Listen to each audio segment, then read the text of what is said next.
2018, le 12 juin, rencontre entre Donald Trump et Kim Jong-un. Aussi improbable qu'une relation sexuelle entre Bart de Wever et Elio Di Rupo.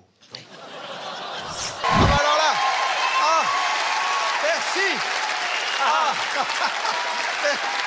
ouais. Merci. Merci. Ah, ah mon Dieu.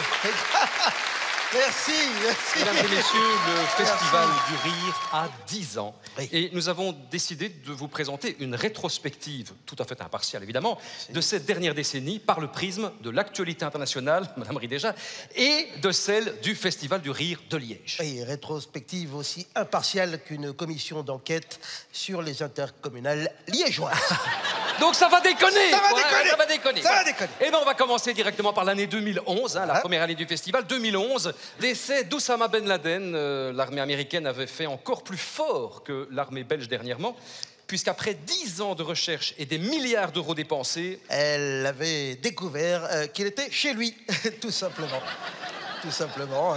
Oussama Ben Laden, bah oui, il avait été chez lui. Donc, qui avait été jeté à la mer, ce qui avait ému personne à part des intégristes et Greenpeace. Voilà. Oui, parce que dans ces eaux à forte densité saline, on peut pêcher les limandes, les sols, les dorades, mais pas les barbus. Excellent. Excellent. Parce que c'est un poisson aussi. 15 octobre, le Festival du Rire de Liège voit le jour. Pourquoi à Liège? Eh bien, parce que c'est bien connu, c'est quand même beaucoup plus facile de faire rire un public imbibé. C'est ça. Si vous... Ça va, vous êtes imbibé? Si, monsieur, il a l'air imbibé. Ah oui. Je le vois, il gueule où? Ben à Liège. Alors, pourquoi faire confiance à vous pour aider la création d'un festival d'humour? Parce que pour filmer une bande de comiques en multicaméra, dans les conditions du direct, que peut-on trouver de mieux qu'un diffuseur de la Jupiler Pro League? Ça, voilà. Non, n'applaudissez... Non, il y a 9 pages, donc on va... Arrêtez. 2012. 15 mai. Élection de François Hollande le 15 mai 2012, il le promet, le changement, c'est maintenant. Il tient toutes ses promesses. Une semaine plus tard, il change de femme. Et son amour de Julie Gaillet, oui. Merveilleuse actrice, qui a joué dans des films aussi célèbres que...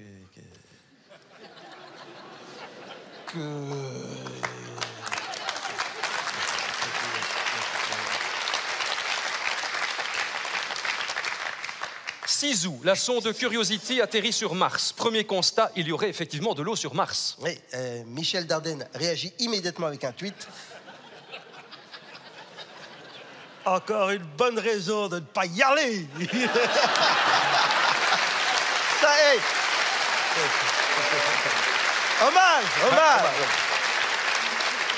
Hommage. On aurait dit Goethals. 6 novembre. Réélection de Barack Obama aux États-Unis, il y restera jusqu'à l'arrivée de Donald Trump, un changement de pouvoir digne des meilleurs scénarios hollywoodiens. Un milliardaire blanc expulse une famille de chômeurs afro-américains de leur propre maison. Juste un truc pour Julie Gaillet, il y a quand même... Non, parce que maintenant que j'y repense, elle a quand même joué dans une série assez emblématique des années 90, je ne sais pas si vous vous souvenez, qui raconte un peu ce qu'a vécu ceux qui ont voté pour Hollande. Hein. Quelle série? Premier baiser. C'est ça. Non, c'est juste. 13 mars 2013, un nouveau pape est élu, Jorge Mario Bergoglio. Dès la fumée blanche s'élevant vers le ciel, il se fait appeler le pape François. Oui, personnellement, un Argentin qui trouve du travail en Europe grâce à un feu de cheminée, moi, je l'aurais appelé Ramon.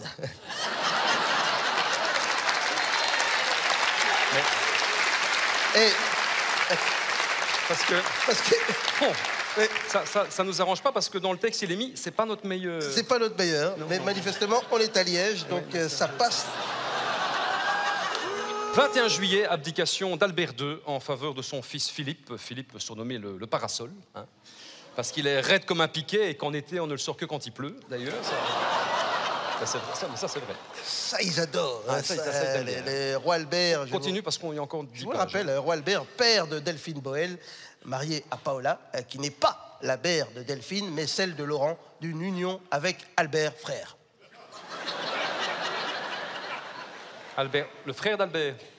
Non, Albert, frère, oncle d'Astrid, fruit de l'union entre la princesse Esmeralda et Adamo. Tu es sûr de tes sources? C'est confirmé par Stéphane Bern. Ah oui, non, alors... C'est confirmé. Non, alors... C'est confirmé. Cette année-là, Jérémy Ferrari et Arnaud de Samer se déguisent en frères Taloche en 2013. Des gens qui ont eu du succès en se déguisant en une autre personnalité célèbre. Enfin, tu comprends que ces gens-là aient du succès, toi? Oui, oui. Quand ils sont très talentueux, oui. Ah, voilà, c'est ça. Oui. Voilà. Merci.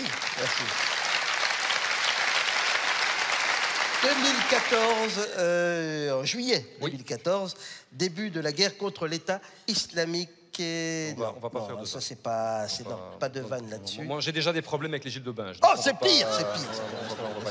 24 novembre, l'athlète sud-africain Oscar Pistorius est condamné à 5 ans de prison au tribunal. On se demande où il avait déposé ses prothèses, évidemment. Ça, c'est...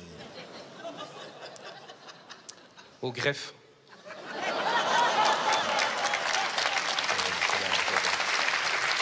Arrêtez. Non, mais non, on a déjà fait toutes les vannes avec Oscar Pistorius. Tout a été fait. Oui, on va pas. Donc, il faut arrêter. En plus, ça tient pas debout. Oui, ça va. En 2014, le festival est réduit à 4 jours. Réduit à 4 jours, un festival donc quelque peu amputé la même année que le drame de Pistorius. Non, on les a toutes faites. Ça peut pas être le fruit du hasard, hein, ça c'est... La semaine de 4 jours. 2015, 7 janvier, attentat de Charlie Hebdo. Le jour où l'on s'est vraiment dit qu'il fallait arrêter de faire des blagues sur le Coran, comme celle où l'on se demandait si le Coran, à un moment, pouvait tout de même admettre que si un musulman était très excité, il avait le droit de mordiller l'oreille d'une cochonne. Enfin, voilà. Oui, voilà. Mais enfin, c'est pas... c'est une question. C'est Jérôme, je dirais qu'importe les crayons de couleur Carandache seront toujours plus forts que le Coran de Daesh. Ça, c'est beau. Non, ça, c'est très beau. C'est pas drôle du tout, mais c'est très beau. C'est pas drôle, mais c'est beau. 1er octobre 2015, peut-être, sans doute... Sûrement. L'événement le plus important de ces 10 dernières années dans le monde. Lancement de l'émission... Le Grand Cactus, eh oui. Alors, je le dis. On vous le dit. Bon, alors. Mais oui. Quoi? Pardon. Ah bah dites. Pardon, mais si on n'en parle pas, personne ne le fera. Ah bah non, ça c'est sûr. À côté, tout est si dérisoire. Eh oui, évidemment. Cette année-là, le gala du Festival du Rire est convié à Virginie Houck, enceinte, si vous vous souvenez. Ça, à force de jouer un sketch où elle se fait prendre par son mari dans la cuisine, ça devait arriver à un moment. C'est fou parce que d'habitude, on ramène les emmerdes du boulot à la maison. Elle a emmené ses futures emmerdes au boulot. C'est étonnant, ça. C'est étonnant. Ouais. L'occasion de rappeler la différence, peut-être, entre une femme et un Kinder Surprise. Non, on va pas faire ça. Si, c'est un festival d'humour. Vas-y.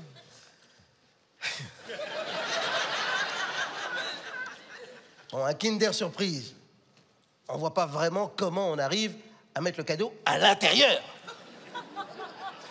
On coupera. Alors.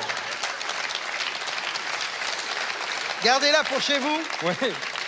Repensez-y. 8 novembre 2016, élection de Donald Trump à la tête des États-Unis face à Hillary Clinton. Les Américains avaient donc le choix entre la peste et le colérique. Et ils ont choisi le colérique, dont la première déclaration fut d'annoncer que le réchauffement climatique était une invention. Oui. En même temps, on comprend qu'il s'en fout, lui, de la montée des eaux. Et pourquoi? Il s'appelle Donald. Alors j'ai compris. Eh bien, il y en a un peu pour tout le monde, hein. Ah oui. Heureusement qu'ils sont imbibés. Officiel, le 23 juin, les Anglais votent le Brexit. En même temps, nous n'étions pas vraiment frères, hein, parce qu'eux roulent à gauche, déjà. Alors qu'ici, c'est la gauche qui nous roule. Voilà. Et leur présence aux Anglais est un petit peu à l'image de leur bouffe. Oui, que ça rentre ou que ça sorte, c'est un peu la même gueule, quoi. Voilà. Et comme disait je ne sais plus qui, si Dieu les a mis sur une île, il savait bien pourquoi. Voilà.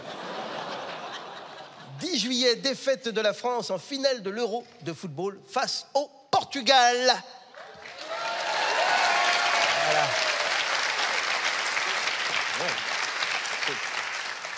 C'est un fait important de 2016, ça. Non, mais on peut se faire plaisir un petit Oui, peu. ben c'est ça. Oui, Voilà. C'était juste c'est ça. ça. 20 octobre. 20 octobre, premier témoignage mettant en cause Harvey Weinstein, producteur très influent dans le monde du 7e art. Du 7e art. À côté de lui, DSK, c'est Jean-Claude Duss. Voilà. Il n'hésitait pas à jouer les Robert Maillot à grande échelle, promotion au canapé toute la semaine. Et comme il le disait, avec toute ma famille... Oui, il s'est engagé bien dedans. Ah oui, hein, ça, c'est, ils sont engagés, oui. Même chez Pixar, ils avaient rebaptisé ces aventures Sex Toy Story. Voilà. 5 décembre 2017, mort de Johnny. Il n'est pas mort, Johnny. J'ai encore vu lundi dernier en concert à Grasse-Sologne. Non, ça c'est Thierry Luters, ça c'est Thierry Luters. Ah, c'est ça. Je me disais aussi que le refrain de la chanson Gabriel, c'était pas mourir d'embour enchaîné. C'était. C'est pour ça, hein. 2018, le 12 juin, rencontre entre Donald Trump et Kim Jong-un. Aussi improbable qu'une relation sexuelle entre Bart de Wever et Elio Di Rupo. 2019, Greta Thunberg. Greta Thunberg est la personnalité de l'année cette année-là. Bah oui. Greta Thunberg est née le 3 janvier 2003 à Stockholm et en sortant du ventre de sa mère, son premier geste aurait été de couper le radiateur dans la salle d'accouchement. 9 novembre, Lewis Hamilton devient champion du monde de Formule 1 pour la 6e fois, dépassant Juan Manuel Fangio. Et comme quoi le dicton « noir ou conduire, il faut choisir » est une hérésie totale. Hein? Parfait. Mesdames et messieurs, merci de votre attention. Juste pour vous annoncer que nous remplacerons désormais les frères Taloche pour les prochaines éditions. Et ça, c'est quand même un peu le seul événement de l'année qui compte. Oui. Bon, question relais, on espère quand même être plus efficace que les Borlés. Voilà. Nous sommes un peu... Non, mais on termine par... Des sportifs dans la salle. Voilà. On est un peu leurs enfants spirituels aux frères Taloche, finalement. Hein. Et dans la grande famille de l'humour, c'est un peu comme dans une famille royale. Il y en a toujours qui sont reconnus sur le tard. Voilà. Merci à vous. Merci. Et longue vie au Festival de Rochefort. Merci, Rochefort.